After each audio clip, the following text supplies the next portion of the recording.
Hello, everybody, and welcome to the Friday Night Drive Week 6 preview podcast. I'm Josh Welge here with Steve Soucie. Russ Hodges, who covers the CCL for us, is going to be joining us later on in the podcast. Souce, how you doing? Not too bad. How are you, Josh? Doing well. I tell you what, it does not feel like Week 6, not only because the season's moving so fast, but it's still 87 degrees outside, and I have not had to put on my coat yet, or even blue jeans for a game yet. Yeah, I looked at the forecast again coming for this weekend, and it looked like it said a high of 89 this morning when I woke up. So I was like, are you kidding me? I mean, this is ridiculous. We're in October, but it definitely is not classic football weather right now in Illinois. I keep wondering when the blast is going to come and how violent the change is going to be when it gets here, because eventually it will get here, but I'm starting to think, heck, it might not even be till the playoffs until we see it. So that will definitely be something to monitor as we get deeper here. I was going to say, I was listening to you and Rodewald's show on Monday night, and you guys were saying we're going to pay for it on Monday or in November. I could totally see myself, let's say the second week in November at Duchamp Field, and it's 30 degrees and muddy. I'm seeing that in my future, I have a feeling. Yeah, that's probably definitely one of those situations that's going to materialize. Yeah, we're going to talk a lot about some of the top Week 6 games in the state and around this area. But first, wanted to take a peek at what we're looking at playoff projection-wise. That, of course, is going to be Seuss's latest projection is going to be dropping Wednesday morning on Friday Night Drive. And Seuss, one of the things that stood out to me that you wrote about is I think the top of the bracket is certainly taking shape, and we probably have a pretty good idea about who's going to lead a lot of these brackets, but that middle ground, those teams are going to be 6 and 3 and 5 and 4. That continues to be muddy, and it'll probably be muddy all the way through Week 9. Well, I think once we get to about this stage of the season, it gives me the opportunity to kind of zero in on some games of teams that I think are probably going to end up right on that fence between 5 and 4 and 4 and 5. It also gives me the opportunity to identify some of those games that maybe I think they're a slight underdog, but it's certainly a game that they could win. And we had a couple of those games this week that went in that direction. We also had a couple of games that went in the opposite direction. Teams where I thought that they had a path to get to 5 and 4. They were playing a couple of teams where maybe it was a toss-up game, but they needed to get that win to get themselves to 5 and 4. And some of those went the other way. So when it all kind of shook out, you saw a couple teams that kind of made a much better path for themselves this week. But we also saw more than a couple teams really damage that path. So what ended up happening is you started to see kind of a crunch around that line of, 5 and 4 and you're in, 4 and 5, where are you at point-wise? So we saw a little spike in the number of 4 and 5 teams that we expect to get into the draw this week. And a little bit teaser to what you wrote about in the projections, but if you say a situation, I know you'd written about, there's a smaller school result that was a little bit surprising to you. It's not just a matter of, okay, small school or 1A school A gets to 5 and 4. You weren't expecting that. And another small school 5A goes out. This kind of affects the whole little, whatever you want to call it, Jenga or whatever you want to call it. Well, I talk about this a lot in terms of swap outs. When we have games like that, what did it do? Did it get a team into the field and knock a team out where it's a simple swap out? Or did it get a team in and the team they beat still looks like they're okay? And that's what the case was here. And when that happens with either a small school or a big school, like a 7 or an 8A school, it causes the line to shift by one because you need to create a spot for that new team. Someone else is getting pushed out because of it because you still only have 256 spots to give. Where does that spot come from? Does it come from the middle of the field? Does it come from the top of the field? Does it come from the bottom of the field? And wherever that goes, there's a shift because you're never going to see a situation where the team that replaces the other team goes in exactly the same spot. It's mathematically impossible. So basically what you're coming down to is what does this shift affect? Where that new team goes in at slot 17, the team that gets pushed out is at 181. So then you have to move the line to accordant that, and all the teams that are on those respective bubbles potentially could move down one spot and potentially move into a different class. So how many of those do you have? Have 10? Do you have 12? Where are the slots in? Where are the slots out? And that's what you have to watch more carefully. And this week it felt like there were a few more schools that were in the slots in the lower part of the bracket, 1, 2, 3A, that were forcing out other ones. So that's why you kind of saw a shift on some of those bubbles. Also, it's interesting the dynamic of if you're a larger school like 8A, I mean, the number of unbeaten teams are dwindling and dwindling and dwindling to the point that, I mean, it's not likely, but we could be down to like maybe one undefeated team for 8A.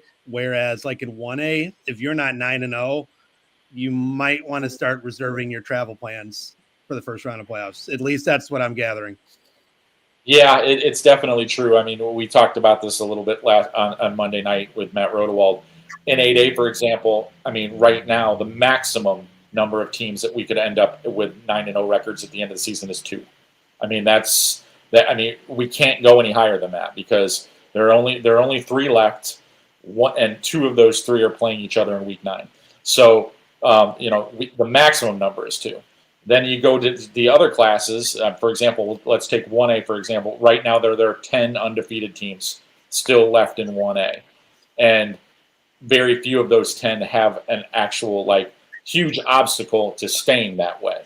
So, we could end up with, 8, 9 of those teams in that classification being undefeated. If geography causes them to largely be on one side of the bracket or not, you could be looking at a 5, a 6 seed, maybe even a 7 that has an undefeated record. What do you make of that? What do you make of that you see a lot more undefeated teams in the lower classes? I think what it really comes down to, I think, in a nutshell, is some of the smaller school powerhouses have established a pretty substantial gap on the rest of their opponents. So the odds of them being upset seem a little bit higher for them being picked off over the course of the regular season.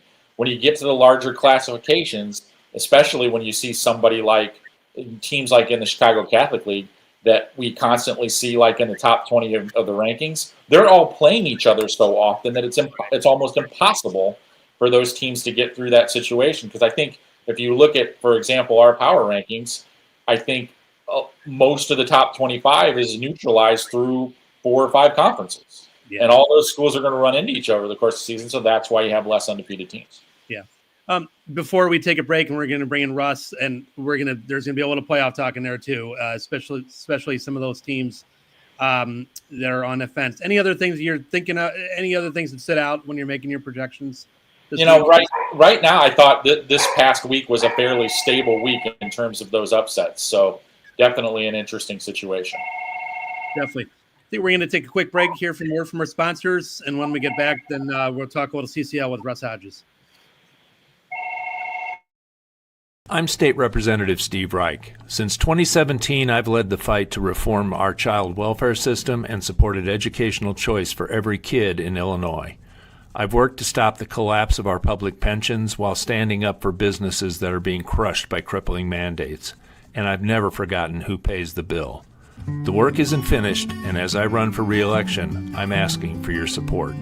I'm Steve Reich, and I approve this message.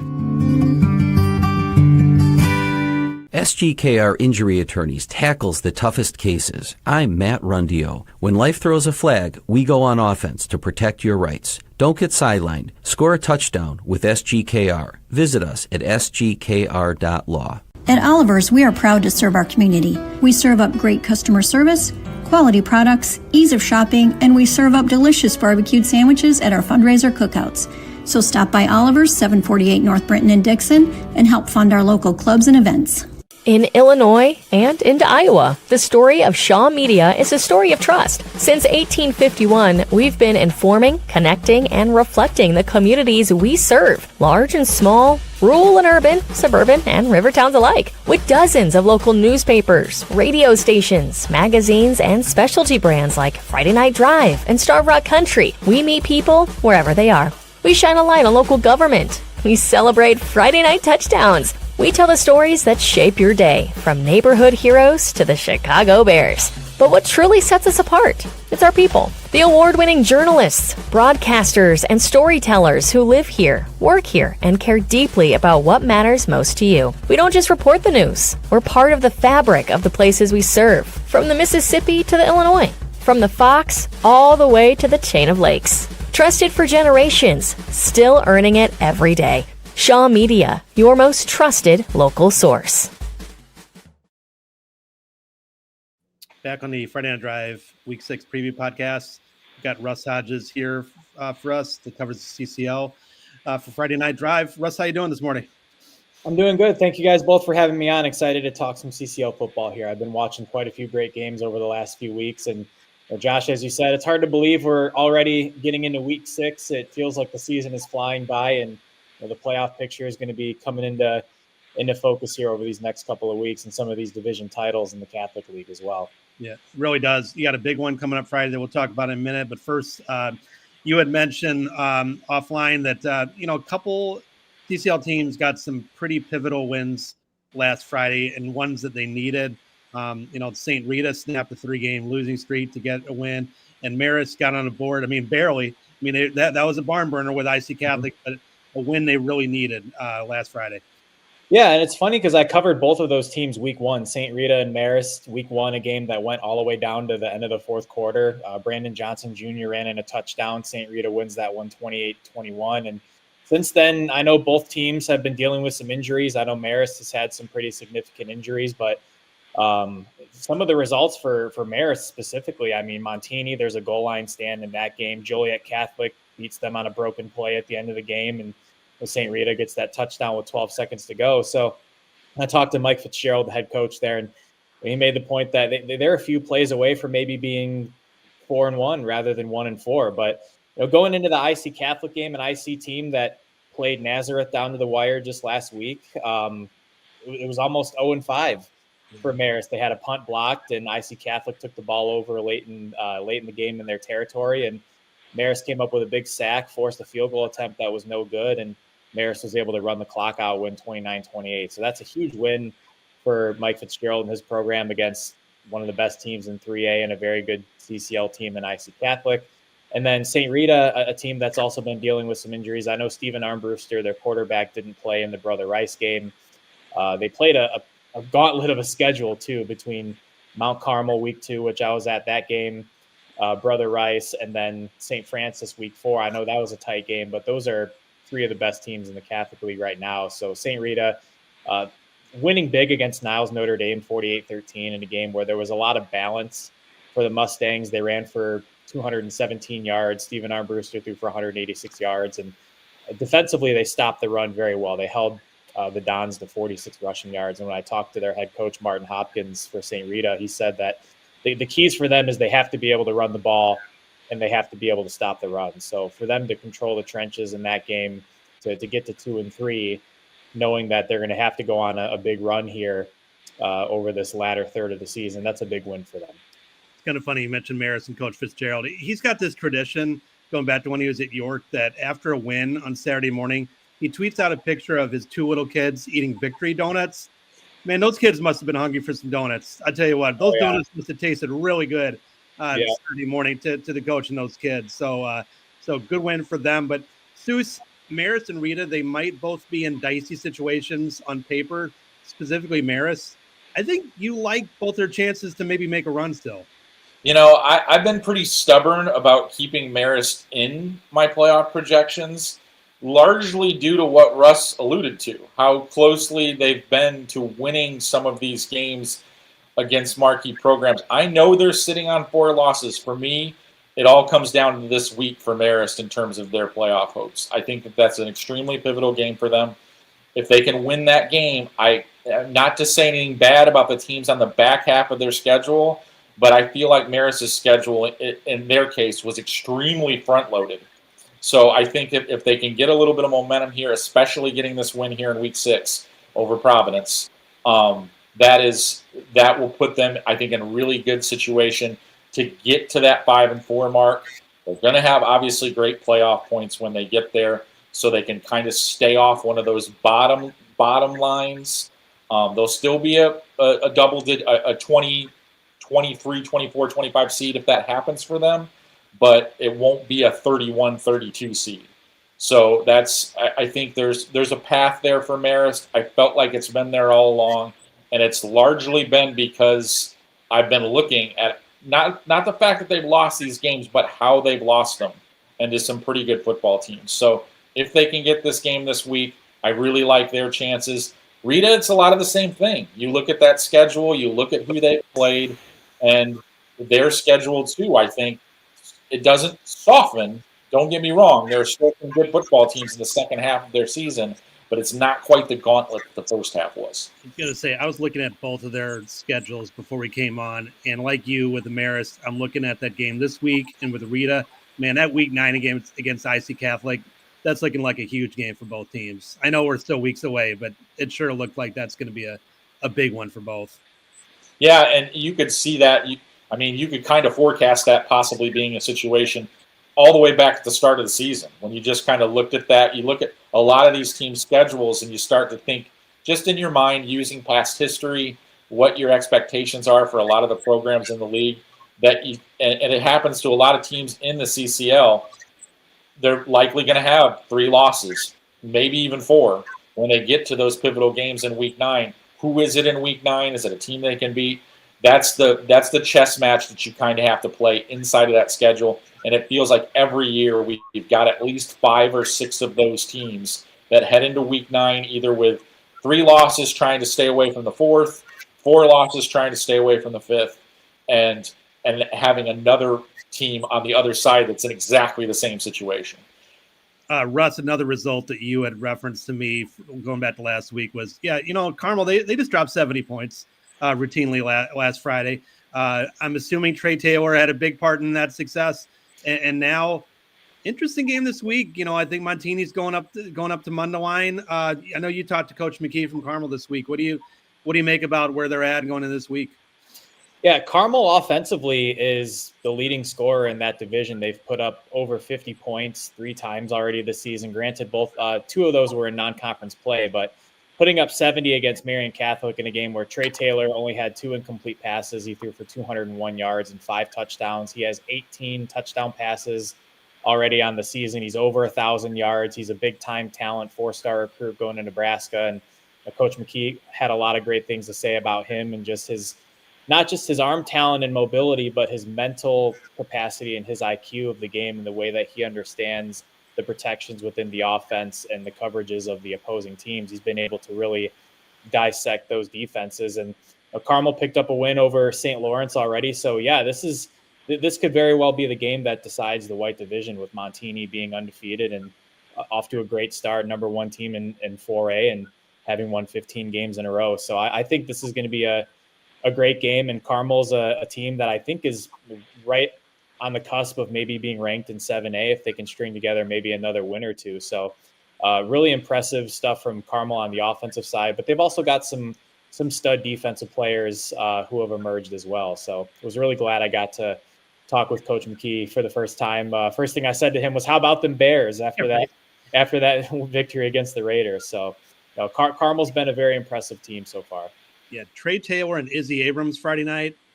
A couple pretty good quarterbacks on the field Friday night. And Soucie, that game might be the toughest game Montini has left in the regular season in the way of a 9-0 regular season. I don't know how that's going to affect their playoff path type situation where they end up in 4A maybe.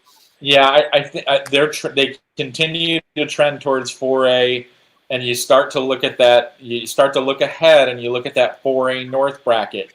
And who is in contention for that top seed in that bracket right now? I think it's kind of coming down to a discussion of whether or not that might be Montini or it might be Morris.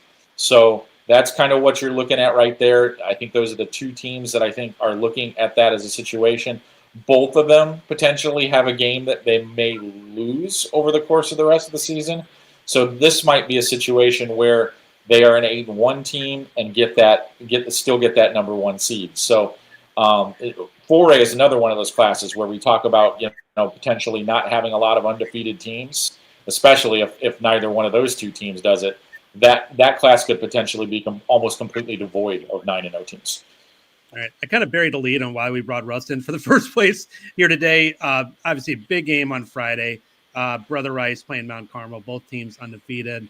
Mount Carmel in 8A, number one, Brother Rice in 7A. I mean, Brother Rice has been, Suze, I think, as impressive as any team outside of Lincoln East and maybe Mount Carmel so far this year. They've really opened some eyes, but I mean, Mount Carmel kind of speaks for itself. Russ, what do you make of this matchup? Yeah, this is potentially the game of the regular season in the Catholic League. You have two teams that are ranked number one in their respective classes. Mount Carmel playing up in 8A this year, three-time defending state champions from 7A, and Brother Rice currently number one in 7A. And I've had the chance to watch both of these teams. I saw Mount Carmel beat St. Rita and also Nazareth, a game that the Roadrunners hung around for maybe a quarter and a half, and then the turnover started to mount, and the Caravan started to really take advantage and sort of dominated the second half of that game. Brother Rice, I covered their game against Loyola. That Brother Rice defense, specifically that defensive line, is legit. There is big-time talent on that defensive line. King Liggins, the senior D-tackle going to Illinois. Braden Parks, a four-star junior player. And then Cameron McGee, who I had a chance to talk to in an interview after that game, 6'2", 230-pound sophomore edge rusher, had 2 sacks in that game against the Ramblers. They held Loyola to 6 points. I think Loyola had 1 rushing yard in the first half of that game. So this Mount Carmel Brother Rice matchup, could be the one that decides the Blue Division. And there's what sticks out to me right away is just the talent on both sides of the field. Mount Carmel, there is a legitimate 3-headed monster at wide receiver between Quentin Burrell, 5-star prospect, Jamari Brown, and Marshawn Thornton, the sophomore. Emmett Dowling, whose older brother Blaney was a state championship quarterback for the Caravan just a few years ago. He's put up some really big numbers for Mount Carmel this season. And then on the defensive side, you've got players like Joey Quinn and Braden Jones on the defensive line going to Vanderbilt and USC, respectively. Tavares Harrington at corner, Roman Igwabuki at linebacker, big-time talent. Brother Rice, CJ Gray, I had a chance to talk to him a few weeks ago. I wrote about him for Friday Night Drive, their senior quarterback going to Army. Legitimate dual-threat quarterback, has made some big plays in the passing game the last few weeks. Brother Rice just dismantled St. Patrick, I believe, 56-14 in week 5, and CJ threw for 327 yards and 4 touchdowns. So they've got some good skill talent too. Jalen Green and Jamison Davis at running back. Javon Green Jr., who I believe is going to South Dakota State at the wide receiver position. So I really don't know what to expect in this game. There's going to be some great matchups. I'm thinking Claude Mpuma, the left tackle for Mount Carmel, going to Nebraska, 6'7", 310, maybe going up against Cameron McGee. That's a potential future Power 4 matchup there. So I'm really excited to watch this game. It's at Mount Carmel, Barta Dowling Stadium. I'm sure it's going to be a great atmosphere, and I'm really excited to be there on Friday night. It's interesting that you mentioned Emmett Dowling too. I mean, last year Brother Rice beat Mount Carmel. That was a game that Jack Elliott, who was Mount Carmel's starter at the time, he missed that game with an injury, I believe. Emmett Dowling played. I think it came down to a last-second field goal. Sue said Brother Rice won that game. But man, the matchup, with respect to Mount Carmel's defense and Brother Rice's offense, tons of talent. Man, that Mount Carmel offense that can really fill it up against that Brother defense. I mean, I guarantee that's going to be on Seuss's. If Seuss has like 10 screens for football, that's going to be on like the 50-inch screen. What do you make of that matchup, the defense and offense, Russ? Yeah, I think Mount Carmel's offense, they tend to throw the ball quite a bit. I know they can run the ball when they need to, but when you have the kind of talent that you do at wide receiver between Burrell, Thornton, and Brown, it's hard not to want to throw the ball all over the field. And Emmett Dowling has shown in the games that I've covered that he can make a lot of those throws. They had a really nice flea flicker play in the Nazareth game to score a touchdown.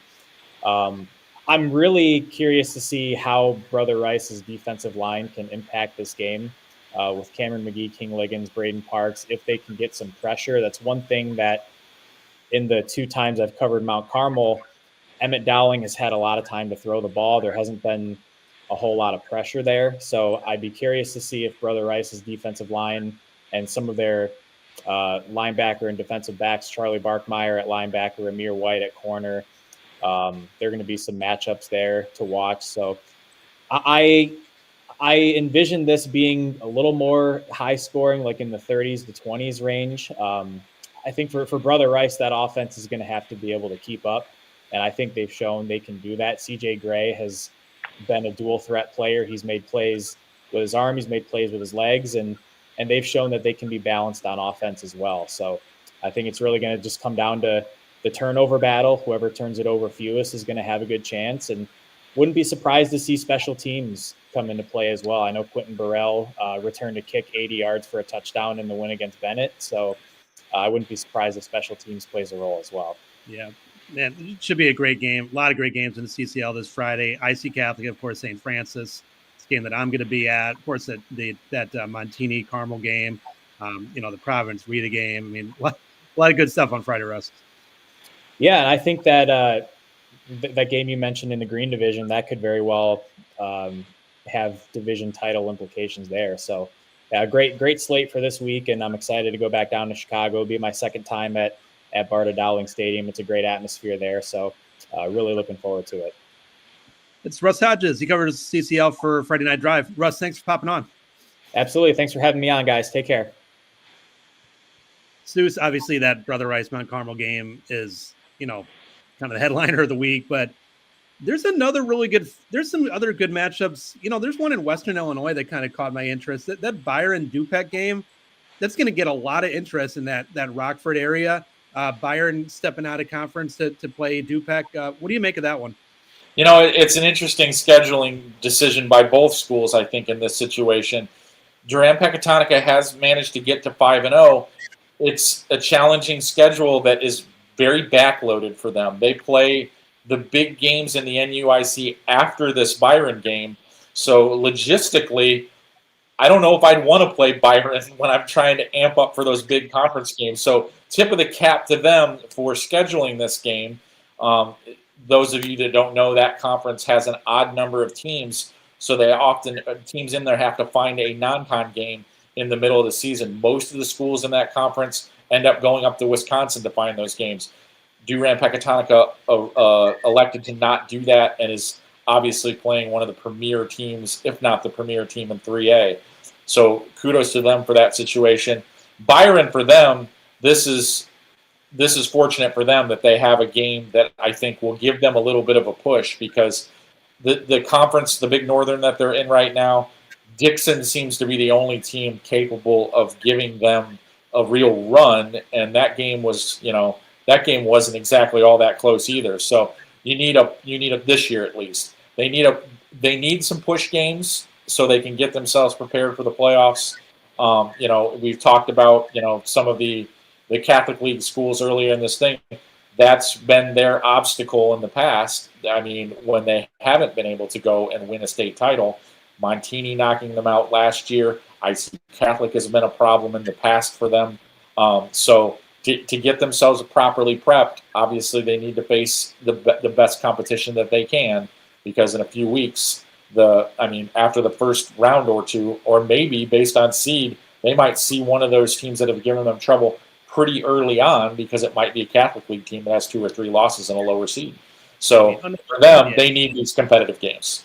On the one hand, you're like, wow, we really give Byron credit for stepping out. On the other hand, it's just smart coaching to do that. I mean, it makes no sense to schedule a team that you're going to beat 40-0 when a month from now, you're going to be in a game where maybe plan A is not working as well. You need to go to plan B and plan C. Maybe that won't happen against Dupec. I don't know, but better chance of that happening than against some of the lesser team.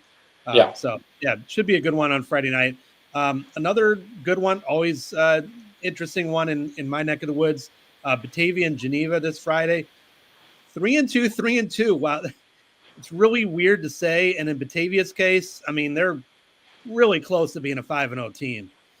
Yeah, and you look at Batavia and their situation, and with what happened last week against St. Charles North, I would not want to be the next opponent on Batavia's schedule. I know this is a fierce rivalry anyway, and energy is going to be high, but after what happened there, I'm sure that roster has been chewing nails all week long, just waiting for the opportunity to get back on the field and compete against someone after what happened against St. Charles North. So that is something that I wouldn't relish. Geneva, after what I thought was kind of a little bit of a shaky start, seems to have kind of gathered the troops a little bit here. So, I'm interested to see what happens here. I think it's going to be a very competitive game, but once again, I think where Batavia is at right now, but regardless of the outcome, it's still going to be very weird to be 6 games into the season and have one of these teams sitting with a 3-3 record. Whoever wins it, either one of them, based on the success that both of these programs have had over the last few years, it's just going to be very strange to see one of these two teams 3-3 record alongside their name. Yeah, I mean, you mentioned Batavia's motivation this week. I mean, coming off of that loss last week, Geneva just beat them last year for the first time since Coach Piron's been the head coach. I think the focus in practice, that won't be an issue this week with Batavia. No doubt about that. Getting everyone on the same page for Geneva this week, I can't imagine is going to be very difficult. And even for the loser, 3-3, I mean, I still fully expect both of these teams to be in the playoffs. Yeah, it does. I mean, it's we talked a lot about it this year in terms of trending. Both of these teams very, very front-loaded schedules. I mean, is the Duquesne deep enough where maybe either one of these two teams will have a challenging game or two the rest of the way? Yes, but just looking at it from a rational viewpoint, the games that these two teams circle on their schedule will be past them, at least their regular season schedule after this week. So up in the mid-suburban, a game that, man, when I saw that they're both 5-0, I'm like, wow, really? I didn't realize that. I mean, Fremd Hoffman Estates kind of quietly going about their business, particularly Hoffman Estates, I would say, but makes for a good one. And man, Fremd is one of those very few teams in 8A remaining that's undefeated. This could be the game that decides whether they do end up going 9-0. Yeah, kind of a quietly tough conference for Fremd to be in. They're sitting there with a lot of teams that are sitting above 500 right now. And Fremd is the targeted team right now. They're the team that everybody wants to throw their best effort at in that league. So they're going to get some tests over the second half of the season, starting here with, like you mentioned, I think if I had to say who are the 5-0s flying the most under the radar right now, Hoffman Estates would be very, very high on that list. There's nobody talking about Hoffman Estates right now, despite the fact that they are undefeated. So a team that, I'm just really curious about is York. They lost that game in overtime to Glenbrook South, and we're kind of like, week one. And it's sort of like the last 4 weeks, they've sort of like gone like, kind of like underneath the hood or like just underground or whatever. Their schedule is just so ridiculously backloaded this year with the 4 best teams in that conference besides them in the last 4 weeks. Fascinating matchup this week with them going to Hinsdale Central, who's really impressed the last couple weeks. They got that big win over Lions. The week before that, they almost beat Downsgrove North. Should be I'm very curious to see what we see from York this Friday. Well, York is one of the most interesting things that teams for me and what I do. Because, usually at this point in the season, I've got a pretty established pecking order of how I think the conferences are going to go. When we're heading into week 6, I've got quite a bit of data to go on. There might be some minor tinkering that goes on over the course, maybe a mild upset here or there. I evaluate a team differently. Maybe I move them up, down, 1 or 2 spots. York is the first time that I can remember in years having a team that I'm genuinely looking at as we head into week 6 and go, are they first or are they 5th? Right. I genuinely, I'm like, I could see myself legitimately ending up slotting them, right now probably anywhere from 1st to 4th, kind of based on what happens. And for that to be that much variability at this stage of the season, I can't remember that I had a team that I honestly feel like I could change the grade on so demonstratively over the next 4 weeks, because it just doesn't happen. I've usually got what I feel like is a pretty good handle on it. But like you said, such a backloaded schedule that I just don't have a lot of benchmarks right now to go, hey, this is where they belong. Like in this grand scheme of things, it's fascinating to look at. Yeah, it's funny. I remember there's some other conferences that we were talking about in previous podcasts that are like, man, why is the biggest game in the conference coming in week 5? Well, York, they don't have to worry about that. All their games are like way in the back. And I mean, I think Lombard West they've shown that they're maybe the team to beat in that league, but York, I mean, they still can show it that they are. So they're kind of the wild card at this point in that league. Great matchup on Friday. Fascinating matchup, them and Hinsdale Central. Before we get out of here, any other matchups that you're kind of really, if you got 6 TVs, this might be one of them? This is kind of a weekend that I think is more about definition than big matchups. Like there are some of those 5-0s out there. There's 7 of them statewide this week. And by the way, you're right about the monitor situation. I don't know if you know this. Marquee Network is actually picking up the student feed of Brother Rice and Mount Carmel. So I will have that broadcast on the big TV over the corner of my eye right here. So if you see me looking this way a lot on the Friday night podcast, that would explain it, because I have a regular size TV over on that side of my office. And that's what that game will be tuned in on there. But there are a lot of games this week that I think are going to be more about defining the middle of conference races. But so there aren't a lot of those standout ones. But like we talked about earlier in the podcast, I feel like there are a ton of games in the CCL this week that are really defining towards, okay, this is probably going to be a 7-2 team if they win, or maybe is this a 5-4 team if they lose, or a 4-5 team. There are just a whole bunch of those pivotal in-division games this week. Last week was crossovers. There weren't a lot of competitive crossover games in the CCL. This is the week you have to look at, because it's in-divisional play, and some of those divisions, the differences between the top and the bottom of those divisions, honestly, I feel is razor thin. And the only way to get that separation is by head-to-head contests, and we're going to get a lot of them this week. No doubt. Kudos to Marquee, too, for picking up that feed for that high school game. You just don't see that very often. So it's good for them. I mean, the Cubs don't play Friday, win or lose the next few days. So there you go. So kudos to that for getting a little high school football on TV. A lot of good stuff coming up on Friday night. A lot of good stuff for Friday Night Drive.